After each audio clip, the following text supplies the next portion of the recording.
Hello Internet, my name is Brink and welcome to my quick start guides. Today we're taking a look at the rotation of the Mountain Thane Protection Warrior. This isn't a full deep dive, see it as a core rotation guide, providing you with the foundation you need to start in Midnight. This video will help you understand how the spec works and get you comfortable at the start of the new expansion.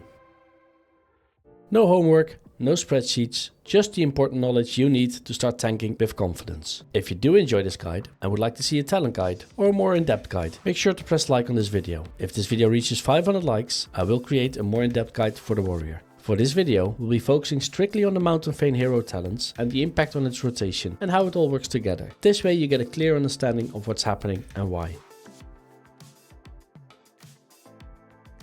Quick heads up, during this video my voice sounds a bit rough. That's flu season plus a toddler doing its thing. I tried to tank it, mitigate it, even kite it, but that debuff still went through. But it didn't stop me making this video. So why should one pick up Mountain Thane? Now, even though Colossus has more depth, let's be brutally honest here. We're mostly pressing 3 or 4 core abilities. It's not a complicated rotation by any means. The difference is that Colossus has more synergies happening in the background. There's a bit more layering, a bit more interaction between talents. And that's why it makes it feel a bit deeper. Mountain Thane, on the other hand, is about one thing: thunderclap, and the glorious thunder that happens when you're pressing your thunderclaps. If you like pressing thunderclap, and I mean really like pressing thunderclap, then this is absolutely the build for you. This thunder comes straight from the mountains. You're calling down lightning constantly. Thunder is crashing from the sky. The visuals look incredible, the impact feels heavy, and the rotation is super easy to pick up. It's straightforward, it's powerful, and it delivers raw, explosive warrior fantasy. So while Colossus might have a bit more going on behind the scenes, Mountain Thane is pure storm-fueled simplicity. And there's no judgment here, because sometimes that's exactly what you want. You want to focus on the gameplay, on the mechanics, and have an easy time with your rotation, then look no further. Mountain Thane is here for you. Let's check out some of the glorious talents. First, class talents of importance. Anger management. For every 20 rage you spend, the cooldown on avatar and shield wall is reduced by 1 second. What does that mean in practice? It means you almost never have significant downtime on these cooldowns. As long as you're actively spending rage, you're reducing their cooldown every time. All this rage spending adds up. And the result? High uptime on both your offensive and defensive powers. The more aggressive you play, the faster they come back. Important spec talents. Avatar transforms you into a Colossus, increasing all damage you deal by 20% and reduces damage you take by 3% for 20 seconds. Shield Wall has 2 charges, so make sure to use them. Demo Shout is a good defensive cooldown that reduces damage you take by 25% on a 45-second cooldown. It also generates rage.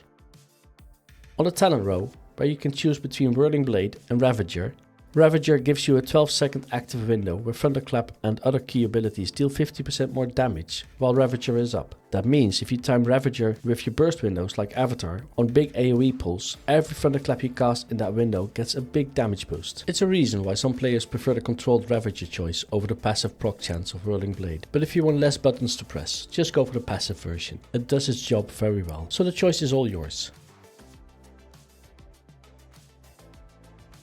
Now for the hero talents. It starts with lightning strikes, and it does exactly what the name suggests. A few of your abilities have a chance to strike an enemy with a lightning bolt. The next one you gotta know is Thunder Blast. Your shield slam has a 35% chance to grant you Thunder Blast. Your Thunderclap ability will change into Thunder Blast, doing more lightning damage and generate rage. And it can also have 2 charges. Avatar of the Storm, this being the last hero talent node that grants you 2 charges of Thunder Blast, and it resets the cooldown on Thunderclap when Avatar is activated. And while Avatar is not active, your lightning strikes have 10% chance to grant you Avatar for 6 seconds. So as you can tell, it's all about Thunderclaps and Avatar gameplay. Apex talents. For this build, we're only spending 1 point in our Apex talent, which makes it so that Thunderclap triggers your shield slam to unleash a wave of force, dealing physical damage to all enemies in front of you, and reduces the damage they deal to you by 5% for 8 seconds, giving your shield slam that bit more oomph in your gameplay. Instead of maxing out the Apex talents to buff shield slam, we're putting our points into Ravager. Why? Because our focus is on Thunderclap and burst damage, and not on shield slams. Ravager gives you a damage window. It amplifies Thunderclap and Revenge by 50%, which fits perfectly with Mountain Thane's storm-powered playstyle. Maxing Shield Slam through Apex feels nice, but it's secondary to the explosive thunder crashing damage we want to prioritize.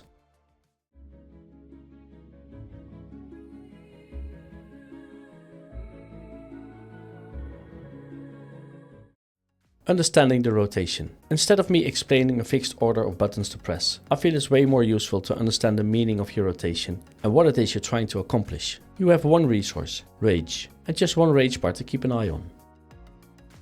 You have abilities that generate rage and abilities that cost rage. You generate with charge, shield slam, thunderclap and demo shout. You spend rage on revenge, ignore pain and shield block.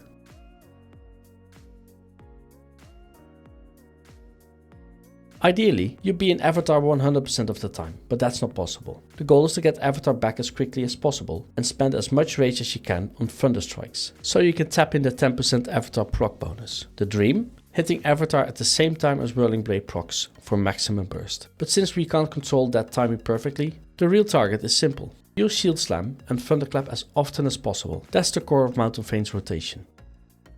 Revenge. Revenge does an arc of damage. It costs 20 rage, and see it as your filler if rage isn't needed on other abilities. Thunderclap is next. This spell is your bread and butter in this build. It's instant, blasts all enemies within 12 yards and reduces their speed by 40%, deals reduced damage beyond 5 targets, generates 5 rage. Additional, you have plenty of modifiers that make it do more damage.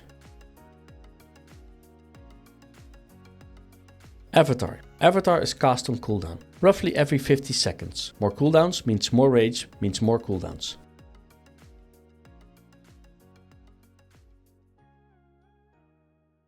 Starting from the opener. So what does it look like? Make sure you have Battle Shout up.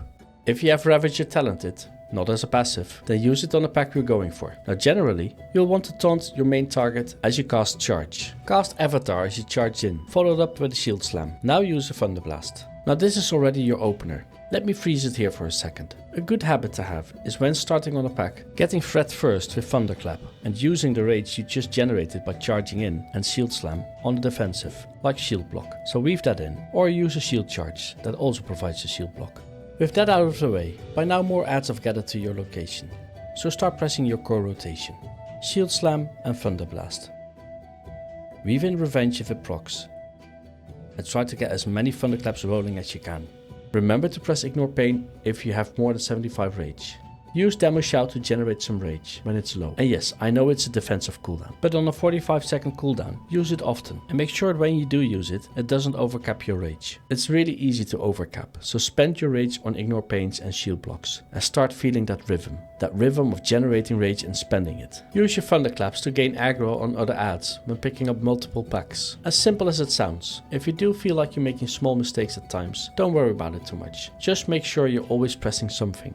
The biggest mistake is not pressing something on cooldown. It's about balancing rage generation and spending, staying tanky and pressing the right abilities at the right moments to keep the flow going and maximize both damage and mitigation. Once you understand that rhythm, everything else in your Mountain Thane build will flow naturally. In short, generate rage, don't waste rage by overcapping. So spend rage, spend it on keeping yourself alive. And it's always good to cast a Thunderclap.